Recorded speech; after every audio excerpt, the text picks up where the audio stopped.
Landscape. Lowdown. You know, playing that intro reminded me how much fun I had putting it together. So I really enjoy doing these intros. You get to be creative, you have some fun, and I goof off all the time. So the other day when I'm putting that together, I'm like, what if I did like a punk rock, hard rock version of that intro? What would it sound like? You want to hear it? Here's what the hard rock, punk rock version would sound like. Landscape.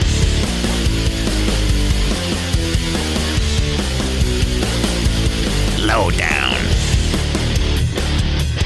I dig it. I decided against using it though. I'm like, it might scare the children's too much. Which one do you like? Which intro should I use? Let me know. Michael Blaze at iHeartMedia.com. I guess it's time to stop screwing around and let's talk to Ryan. On the line with me is Ryan Watkins from Brownswood Nursery. How are you doing today, Ryan? I'm doing great, Michael. Thanks for having me. So it's planting season, and I wanted to talk a little bit today about time frames. So what should be planted right now? Or maybe more importantly, is it too late to plant anything right now? Well, obviously, spring is the time that everybody really gets excited about planting, right? So that's when we're really jazzed and everything's greening up. We've come out of a long winter.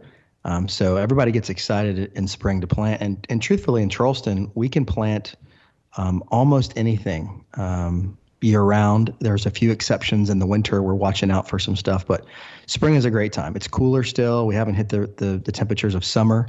So you can plant almost anything this time of year. Now, does that include plants that you're planting from seed? That's a good point.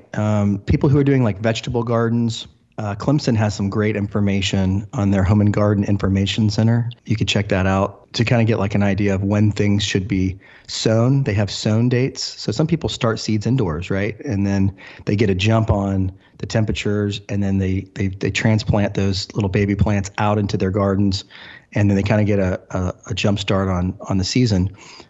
So there's some things like that maybe are a little bit earlier that you want to start inside that you're kind of starting to get a little bit later.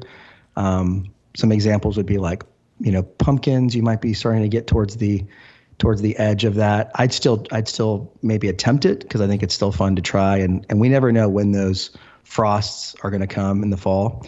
So I think you could do that. But yeah, all your vegetables from transplants should not be an issue. Most of them are accessible and you can put in now. There's some things from seed that just take a long time to germinate.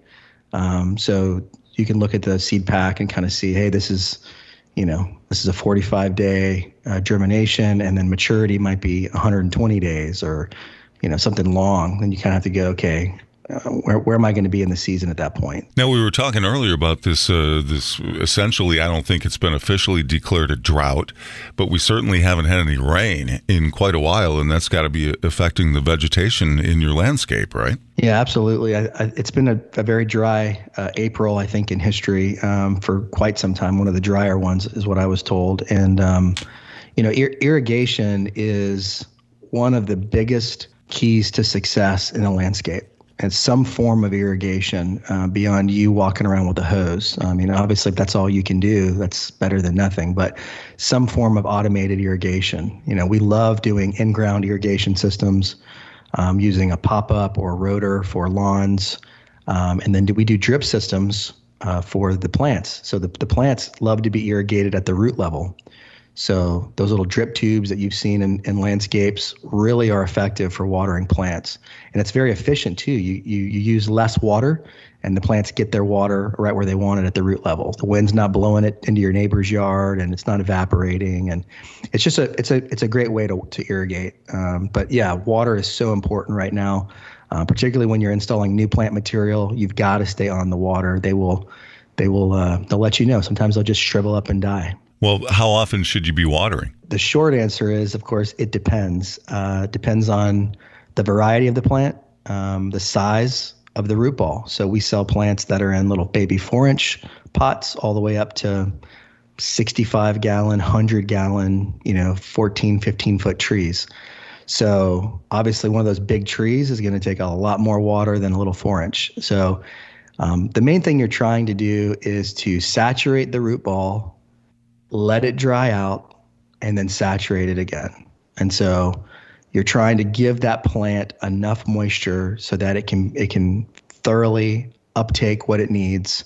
And then you're giving a time between the next watering to let it dry back out. Plants don't like wet feet. We call their roots feet. They don't like wet roots. And so you don't want to keep them wet all the time. You want to let them dry out. And honestly, that can differ from a sandy soil to a very heavy clay soil. Some clay soil conditions, it might be 3 or 4 days in some situations before it dries out. Whereas in sandy soil, you're basically on the beach. You could sit there with a hose and literally just pour it right into the sand and watch it go away. Yeah. So it really depends on the soil. It depends on the plant. Some plants are a little bit more water sensitive, and then others can take more drought. But the thing that you have to remember is that even if a plant is considered drought tolerant, it does not mean that it's drought tolerant at planting. It's still a baby. It still needs that consistent moisture, like I said, intermittently. And then once it gets established, it can become more drought tolerant. Now, correct me if I'm wrong. I've been under the impression that it's better to do a longer, deeper watering less often than it is to do a short watering more often. So in other words, that the plants don't like when you don't thoroughly wet their feet. You might just spray it down for a few seconds with a hose and do that every day.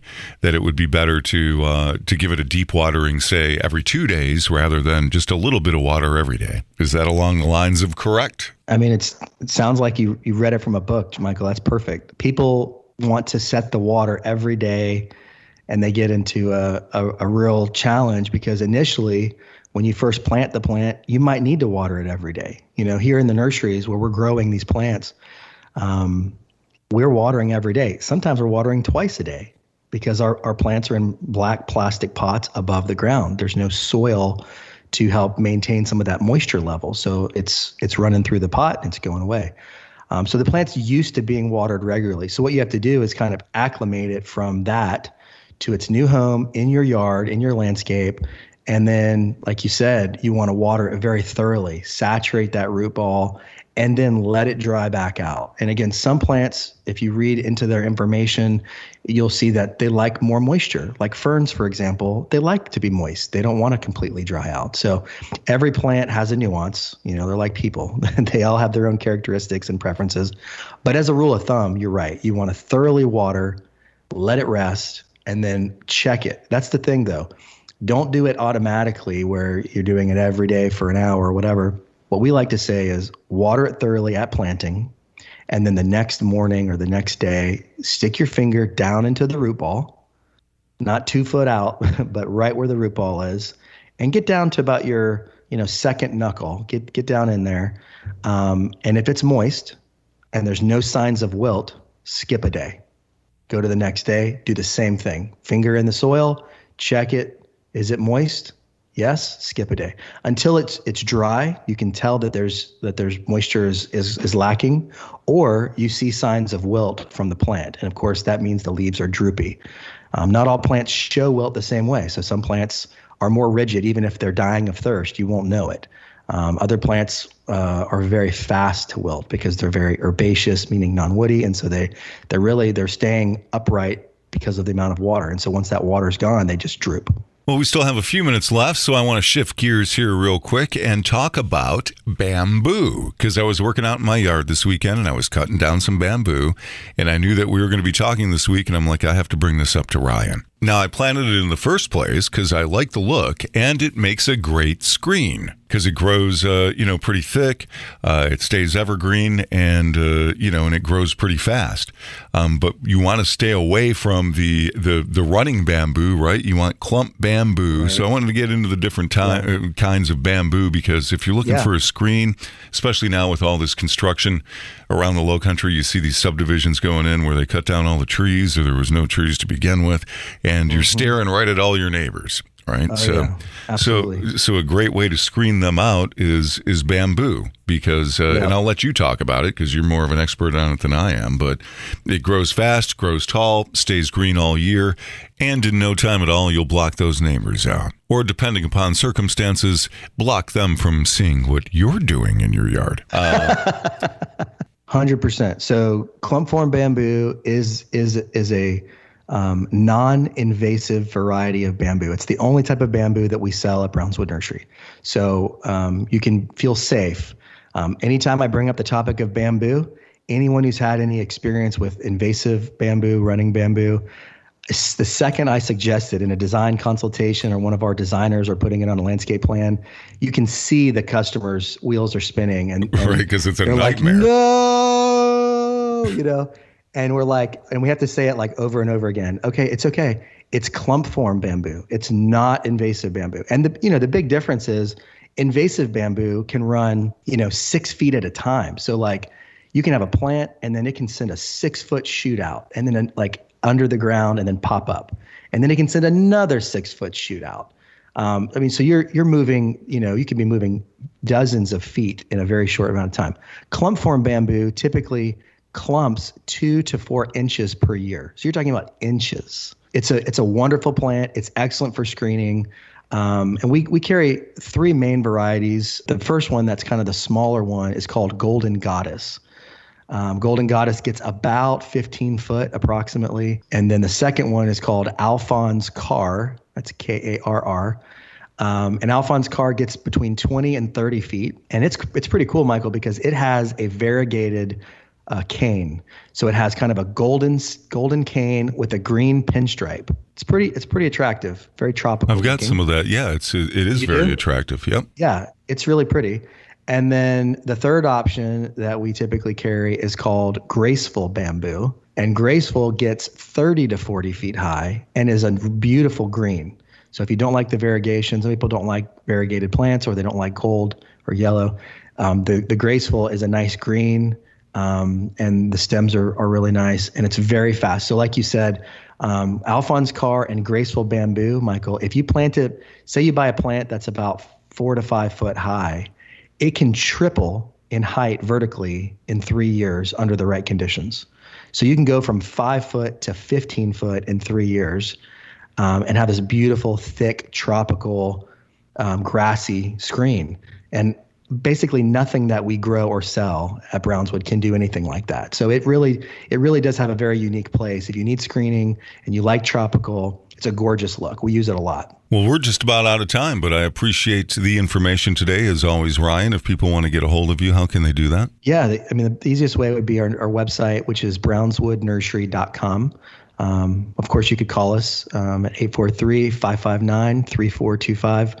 But the best thing is just come out and visit. We're on Brownswood Road on Johns Island, and we'd love to have you come out and give you a tour and show you all the acreage. Well, it's fun just to walk around and look at all the different plants. I've always enjoyed that, going to the nursery, whether you're going to buy something or not, right? It's a great date. It's a date. And it gives you ideas. You don't have to buy anything. Yeah, you just walk around. It's like going to the park and looking at the petting zoo for plants. It is, particularly this time of year. Just come out, get a coffee or a drink, and walk around, and it's beautiful. And we love having you, so please come. Ryan Watkins from Brownswood Nursery. Thanks, Ryan. Enjoy the rest of your weekend. Thanks, Michael.